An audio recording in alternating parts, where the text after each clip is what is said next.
I'm walking out here on the streets of the Kenyan capital, Nairobi. It's a bright, sunny day, and you can see the smiles on people's faces as they walk about. Well, you can see their smiles because they're not wearing masks. The question is the COVID pandemic over? Welcome back to a brand new series of Africa Science Focus. This is Season 3. From here on, you'll hear weekly news shots that aim to keep you up to date with the latest in technology, medicine, and scientific research from across the continent. It was in December of 2019 when the first COVID-19 outbreak was recorded in Wuhan, China. Since then, the world has seen global lockdowns, closed borders, and healthcare systems stretched to breaking point. But what's happening now? Is the pandemic over? Or are we poised for a new deadly phase? We go onto the streets of Nairobi, Kenya, to find out what local residents remember of the past 2 years and whether they believe COVID-19 is still prevalent throughout Africa. Michael Kaloki reports. At any time during the past 2 years, did you feel worried or threatened by COVID-19? My name is Tony Kariuki. I'm a resident of Nairobi. Of course, definitely I felt threatened because, for instance, our Minister of Health every day will come and to announce progress with COVID, and every time we will see that it get overwhelmed. We used to get overwhelmed, or it felt very exhausting and very scary that when you hear stories of people actually succumbing to corona, it worries you and scares you. Okay, my name is Bernard Otieno, a resident of Nairobi.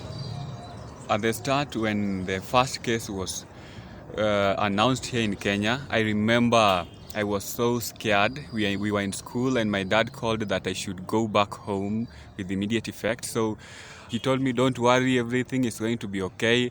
But later on, as things started moving on, I started getting off the worry that I used to have. And now I was not even wearing mask at some point in time. That is during the 2020 era when that COVID was still very, very powerful. My fear had already vanished and I was okay. So, do you think the pandemic is over? I think the pandemic is over because so far I've not seen any severe case in the COVID disease, yes. And things are moving on well. The business are now revamping back and everything is now returning back to normalcy. Yeah, the pandemic is gone. I think the pandemic is not over, but because of government's new rule, it feels most of us, the residents of Nairobi, feels like the pandemic is over. But when you look at global news, there's some serious cases around the world. Michael went in search of clarification to find out if there is still a global pandemic and if it still plagues Africa. Dr. Opiayo Ogundiran works closely with SARS-CoV-2 as the epidemiology lead for the regional COVID-19 response at the WHO World Health Organization Regional Office for Africa. Doctor, is the COVID pandemic over in Africa? Not yet. Unfortunately, not yet. That's a narrative we've tried to keep going as we're seeing a steady decline in the number of cases. In the past week alone, we had over 17,000, close to 18,000 new COVID-19 cases, with unfortunately over 230 new deaths just in the past week. So it is definitely not over. But what we've seen over the past few weeks is a steady decline in the number of cases and deaths reported. We've seen this decline for about 16 weeks in the number of cases, and in the number of deaths, we've seen it for about 8 weeks. And this was following the upsurge that was reported following the identification of the Omicron variant, which we saw an upsurge at the end of last year. When we look at this pattern across the different sub-regions, so the northern, the western, the central, the eastern, and the southern parts of Africa, it's uniform. So we're seeing a steady decline uniformly across the different patterns. And I'll easily pick a country like South Africa, where we've seen a steady decline from the beginning of the year. When we look at the past 2 weeks, South Africa reported a 6% decline in the number of cases reported and a 45% decline in the number of deaths. And this is in spite of the country reporting 2 new sublineages of the Omicron variant. So in summary, no, we are not yet at the end of the pandemic, even though in recent weeks we've seen quite an improvement in the situation of the pandemic. What is the situation on the continent in some of the other countries? You mentioned South Africa. What about some of the other countries on the continent? So we at WHO have a classification criteria where we use to prioritize the type of response. It helps us focus on the countries that need the highest priority of operational response. And that classification puts them into situations of concern. As of the last classification we did this week, all countries in the African region except 2 were at the lowest level, which we call the low incidence. Several African governments have in the recent past relaxed COVID restrictions they had imposed when the pandemic hit. For example, one doesn't need to wear masks out on the streets here in Kenya anymore. Do you think COVID will disappear on the continent over the coming months, or do you fear a resurgence as things start to open up? Any of those 2 scenarios of COVID gradually disappearing, quote and unquote, or seeing a resurgence is a possibility with a virus that continues to transmit amongst many populations.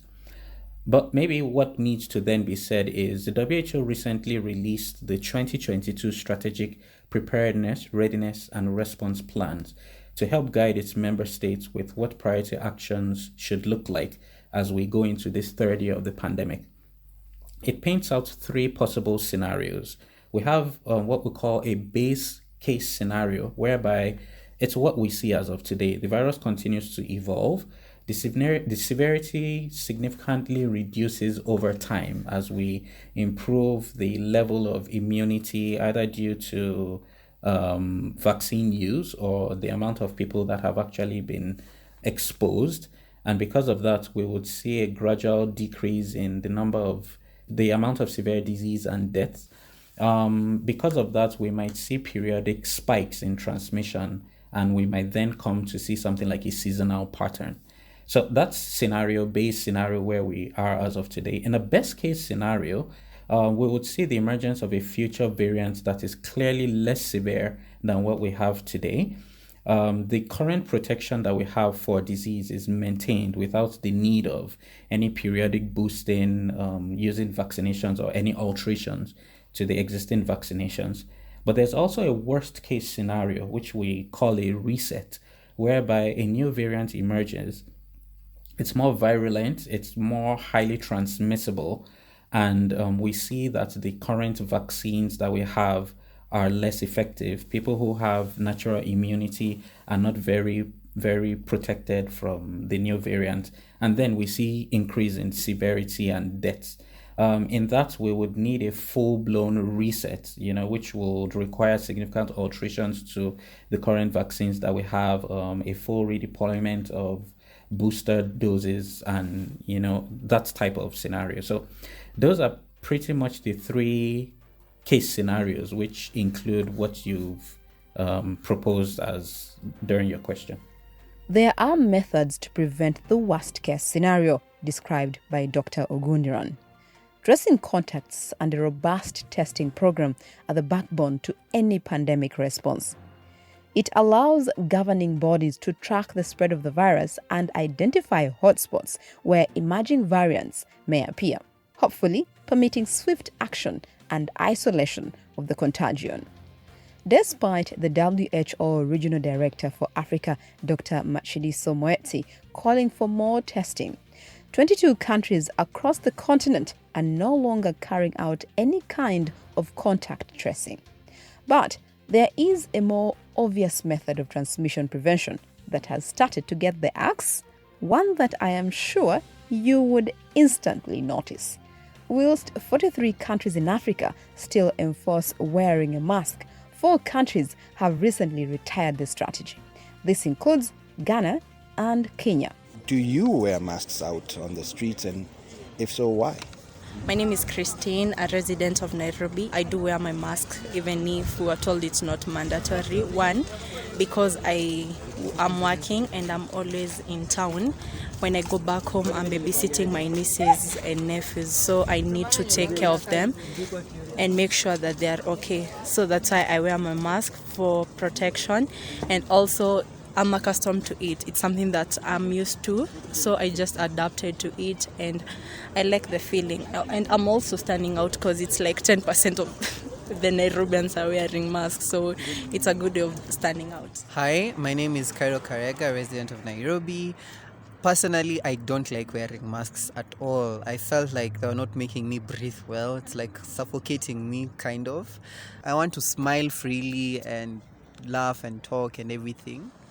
My name is Edwin Austin, a Nairobian resident, and I must say that what my friend Karega just said actually holds semblance to what my take on mask. The mask for me was actually quite an adornment. I liked to wear the mask because it rhymed with how I wore. If I was wearing black, I would go for a black mask. I'm in blue, I went for a blue mask. And now the government comes out and be like, you don't have to wear them. Now I can't just do it for style. Before, I could hide it in the fact that I'm trying to wear it to help in the containment of the virus. But now these days, I try to wear it for adornment, and then I look like the black sheep, so to say. Dr. Simon Kigondo, Secretary General of Kenya Medical Association, sheds some light on why some of our guests from the streets of Nairobi continue to wear them, even though it isn't a legal requirement. With that question, we go back to what was the reason for wearing masks. So the mask mandate was put, one, to minimize the spread of COVID-19. COVID-19 at that time was identified as an airborne disease, and therefore reduces something like what is called the disease load. For instance, if you have COVID and you have a mask, the amount of COVID that you spread in a mask is less than if there was no mask. Now, that said, mask mandates are based on their positivity rate. It has been shown that the positivity rate has actually gone down.